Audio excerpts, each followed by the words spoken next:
Y para terminar, vamos a hablar de la displasia broncopulmonar, un tema que me apasiona mucho.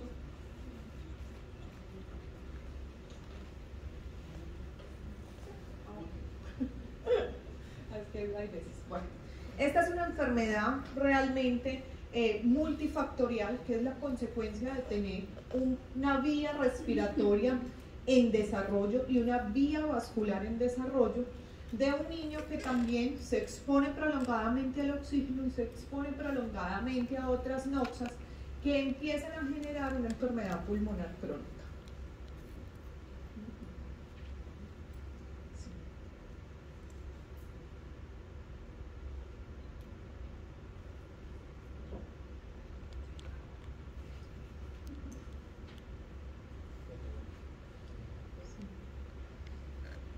Los pacientes prematuros son cada vez más importantes en el mundo, y más o menos cuando se habla de la displasia broncopulmonar, dependiendo del lugar donde se analice, pero América habla de una prevalencia muy alta, incluyendo norte y sur, desde el 10 al 89% de incidencia, sobre todo para prematuros, que ahora estamos teniendo más en nuestras unidades neonatales, y son aquellos pacientes menores de 32 semanas.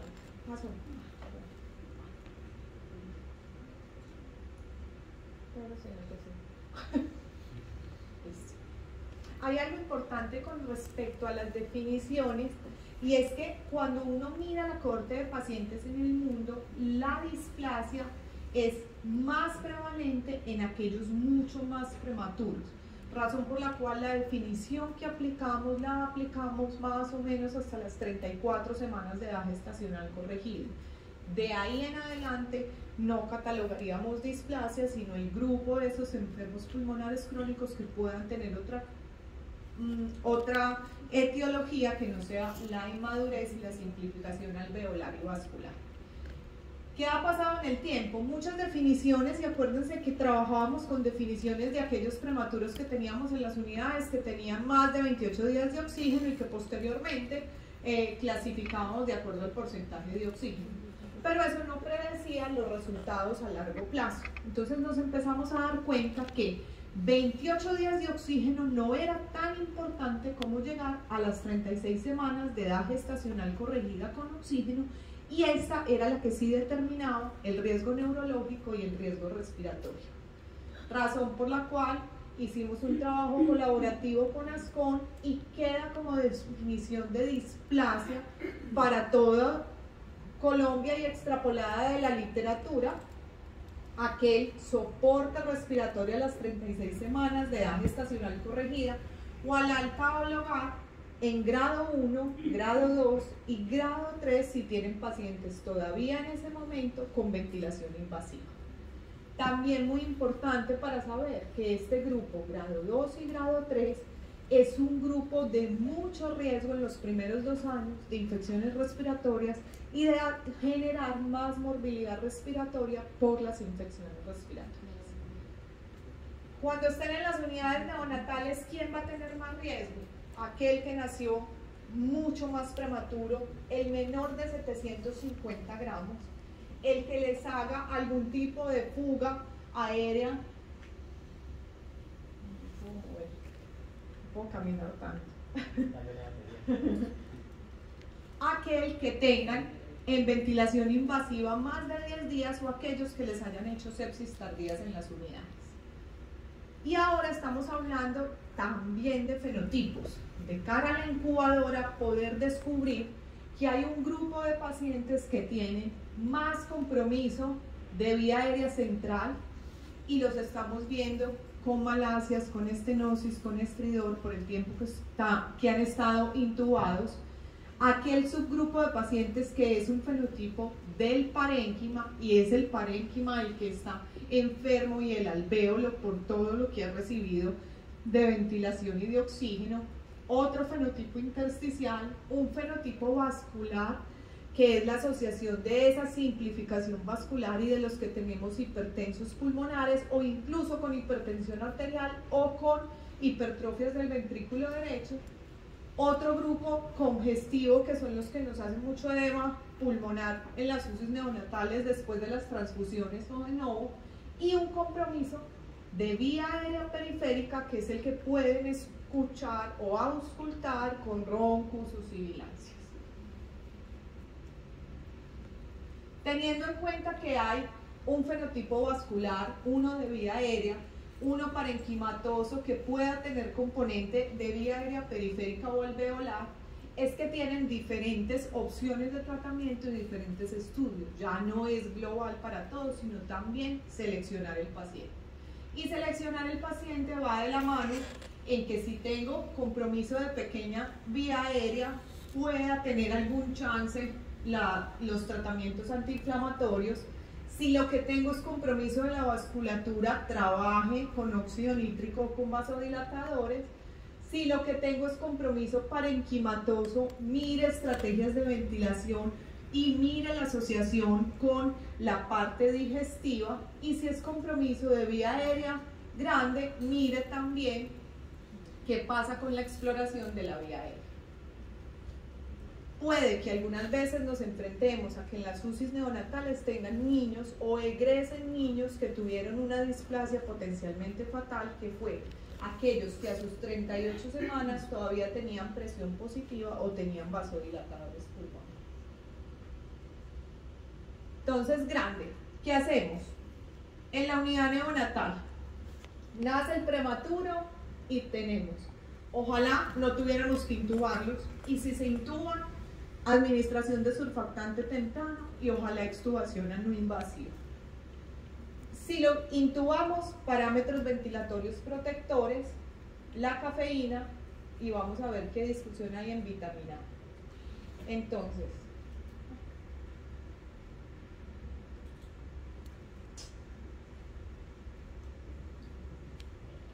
nutrición, lactancia materna temprana, calcio y fósforo principalmente, metas de saturación dirigidas a altura sobre el nivel del mar, y ustedes que están en una zona de altura sobre el nivel del mar de 320, posiblemente saturaciones más altas para estos pacientes. Y acuérdense que los trabajos y las cortes que hablaban de ponerlos a saturar 85 y 89 para proteger los ojitos y la retinopatía, pues realmente sacrificaba desarrollo cerebral y pulmonar, entonces no trabajamos con esas metas de saturación tan bajas. Si los intubamos, ventilación con volumen garantizado o con bafo temprana, no como estrategia de rescate, sino para proteger el pulmón. Administración temprana de surfactante con técnicas mínimamente invasivas y que cuando se extuben se pasen a ventilación no invasiva. Con la vitamina A, resultados muy prometedores porque mejoraba el desarrollo, menos oxigenación, promovía la reparación, pero realmente ahora sin ninguna indicación en nuestras unidades. Cafeína definitivamente sí, y en administración temprana en las primeras 72 horas para un subgrupo de pacientes con mayores beneficios, menores de 30, menores de 1350 o aquel paciente que haya debutado con apnea. Hidrocortisona, resultados con RRs que realmente la mayoría puedan tener algo de protección, pero algunos con resultados contradictorios y posteriormente no muy seguros en la administración, razón por la cual en los primeros 7 días hemos abandonado también el uso de hidrocortisona. Esteroide inhalado temprano en esa primera semana de los primeros 7 días, con resultados prometedores para mejorar la displasia en un 30%, pero con trabajos como este de New England que aumentaba mortalidad o secuelas neurológicas, razón por la cual tampoco lo usamos. Entonces, en fase temprana, primeros 7 días, muy conservadores con ventilar, y si ventilamos con estrategias dirigidas, y si ventilamos con volumen garantizado, y con estrategias de bafo temprano, la administración de surfactante temprano, la cafeína como regulatoria y la nutrición absolutamente importante y la lactancia. Fase tardía, o sea, el que ya está en la primera semanita y ha pasado la primera semana de vida, hasta las 36 semanas de edad gestacional corregida. Seguimos trabajando con metas de saturación y de ventilación, pero es muy importante en este grupo que los resultados sí son un poquito más prometedores para darle paso al esteroide. Pero el esteroide, en una estrategia que aunque dice que pueda ser muy protectora para displasia, realmente con desenlaces limitados y que se ha dejado como de forma prudente para el retiro de la ventilación. Razón por la cual utilizan los protocolos DAT en sus unidades neonatales para extubarlos, y si quisieran, tenemos que buscar cómo extubarlos después de la primera semana de vida tempranamente, pero como tenemos tantos tan prematuros y no toleran los entrenamientos, pues también que tengamos a la mano que en ese tiempo pudiéramos tener como dosis tope de administración en los cálculos de dexametasona 2 a 4 miligramos por kilo. Razón por la cual algunas veces esos muy prematuros puede que en las unidades neonatales reciban 2, 3, hasta 4 protocolos DAT para favorecer la extubación. Esa fase puede recibir diurético de pronto, si hizo edema pulmonar, si está haciendo una displasia muy grave con hipertensión pulmonar, o si cada vez que ustedes retiran los diuréticos vuelve a hacer una alteración en el equilibrio. Y cuando ya estén en la fase establecida y ya llegó la displasia y ya llegamos a las 36 semanas, pues esos pacientes tienen como opción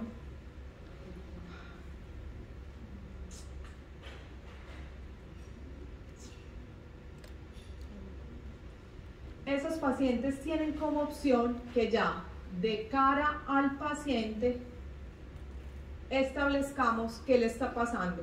Está pasando más una enfermedad parenquimatosa, está pasando más un fenotipo vascular y tenemos que asociarles sildenafil o bosentan.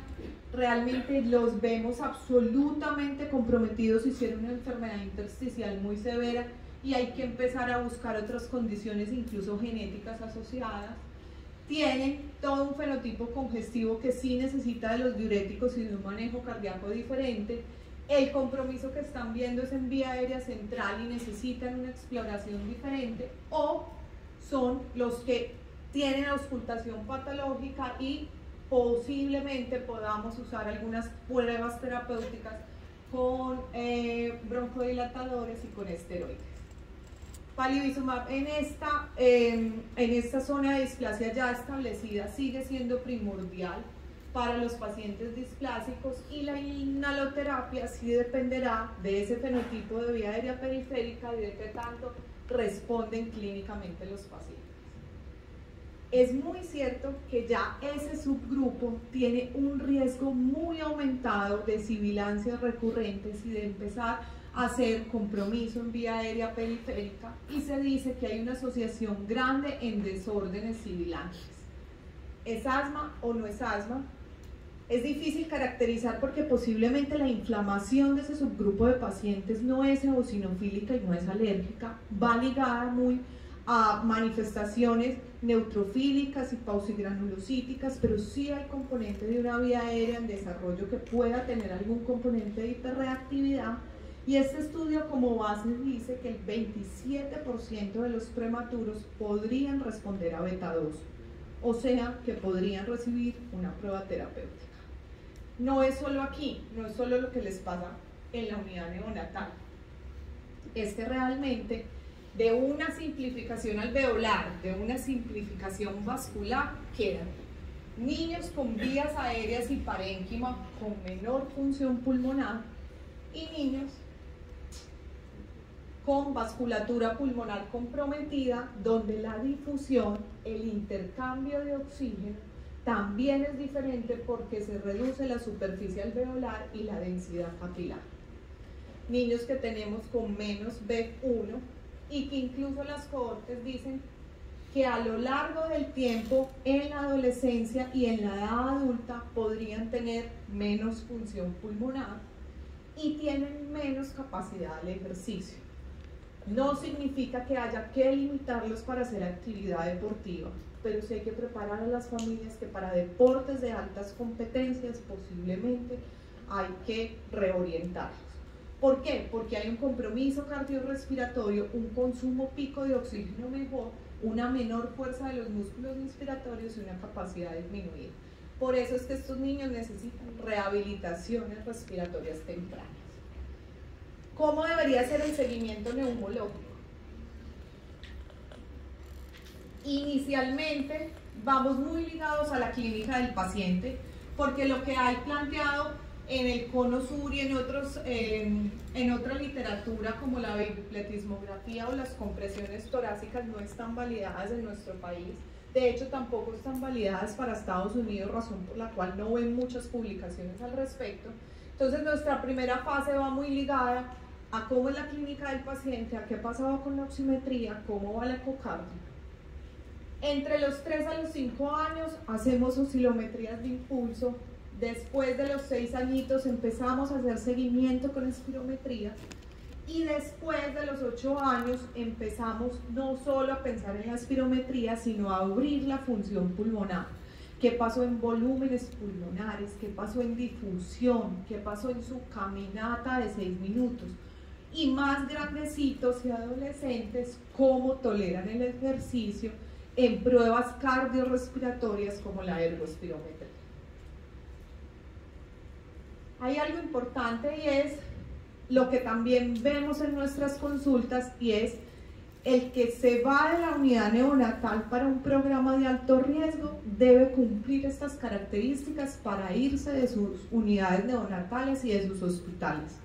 Debe tener 20 a 30 gramos día de ganancia, debe tener un hematocrito y una hemoglobina de la última semana sin anemia, debe tener estabilidad fisiológica, no debe haber hecho apneas y debe tener un oxígeno en requerimientos de menos de 0.5 y no tener tanta labilidad en la saturación.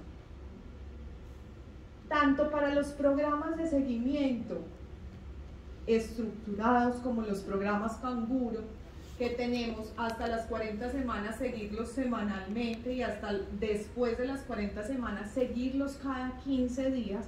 Si no disponemos de un programa canguro estructurado, en algunas regiones del país también educamos donde el seguimiento debería ser bajo esta periodicidad. Los primeros, pues la primera fase de ese seguimiento neonatal, en sitios de atención cercana y en apoyo en telemedicina con los grupos especializados neonatales o de neumología. Egresando esos pacientes siempre debemos tener que tengan vacunación en casa, profilaxis, dispositivos de oxígeno y educación a los padres para responder a cualquier eventualidad, o sea, hay que entrenarlos en cursos de RCP, que también nos corresponde a nosotros como personal generar esos grupitos de entrenamientos para esos padres. Y empezamos a hacer monitoreo de ese oxígeno para hacer un retiro gradual, y eso lo logramos en estas visitas y programamos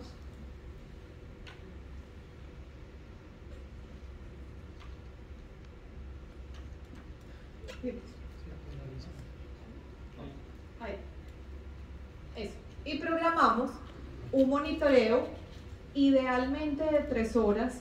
Sé que ha sido muy difícil porque digamos que vivimos con muchos pacientes, entonces decimos posiblemente no tengamos todo ese tiempo, pero miren que cuando llegan los niños a los programas de alto riesgo al canguro, mientras los pesan, mientras los ve la fonoaudióloga, la nutricionista, mientras los ve la enfermera y todo, posiblemente es un tiempo muy largo de estancia, donde se sugiere entre las guías ASCON y ACNP que los monitoricemos en vigilia, en alimentación, y que por lo menos tengan un periodo de sueño estable, porque es aquí donde después de 40 minutos de sueño es donde uno ve las labilidades de la saturación. Y si estamos excediendo las metas, podamos disminuir. Si estamos en metas muy sobre el límite, nos continuemos en la misma prescripción y si estamos por debajo de metas, incrementemos. Y más o menos el descenso se los proponemos así, un retiro gradual que implique que si estamos trabajando el litro minuto o sea en los cilindros que les dan 0.5, 0.25 o medio o un cuarto, puedan programar un descenso gradual. Después dejen solo el porcentaje de oxígeno nocturno y posteriormente se queden sin oxígeno. No hay afán para ese retiro gradual. Las cohortes han dicho que los grupos de niños prematuros podrían tener oxígeno en una edad media de 12.5 meses. Entonces, desde que tengamos retinas maduras, posiblemente el seguimiento se vaya a ese primer año de vida todavía con oxígeno. En esta región asumo que les va mucho mejor en ese retiro gradual por la altura sobre el nivel del mar donde viven. Pero si están teniendo casos prolongados de oxígeno, tengan una alerta aquí. Si tuvieron un paciente menor de 32 semanas, tengan una alerta cuando ya lleven 6 meses con oxígeno. O si lo tuvieron más de 32 semanas, tengan una alerta cuando tengan más de 3 meses. Dejamos estas cohortes porque dejarles 6 y 1 año posiblemente para nuestra población que no tiene un seguimiento tan estricto era muy riesgoso. Entonces bajamos un poquito los puntos de corte en las asociaciones para que cada vez que estén pasando ese límite pensemos nuevamente, ¿será que tiene traqueomalacia? ¿Será que tiene reflujo? Volvamos a chequear el corazón. ¿Será que tiene una estenosis? ¿Será que tiene un trastorno respiratorio relacionado con el sueño? Dejamos el uso del ecocardiograma para confirmar o descartar la hipertensión pulmonar siempre a las 36 semanas o cercano a las 36 semanas y después, si no hay evidencia de hipertensión, cada 2 a 3 meses, dicen las guías, mientras esté con oxígeno, para que puedan ver si hay algún tipo de recaída o hipertensión. No hacemos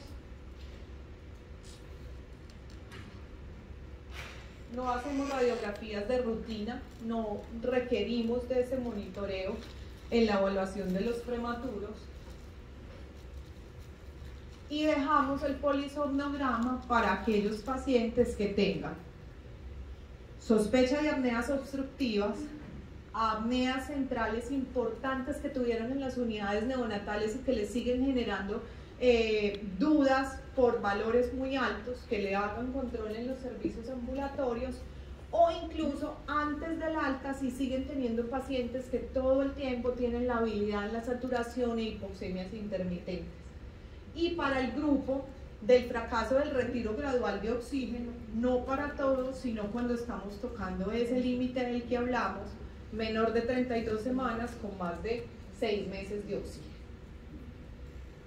La displasia no termina aquí, la displasia la deberían seguir los adultos.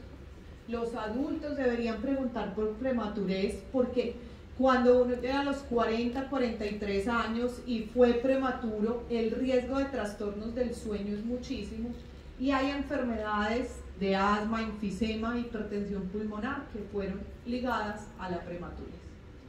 Muchísimas gracias por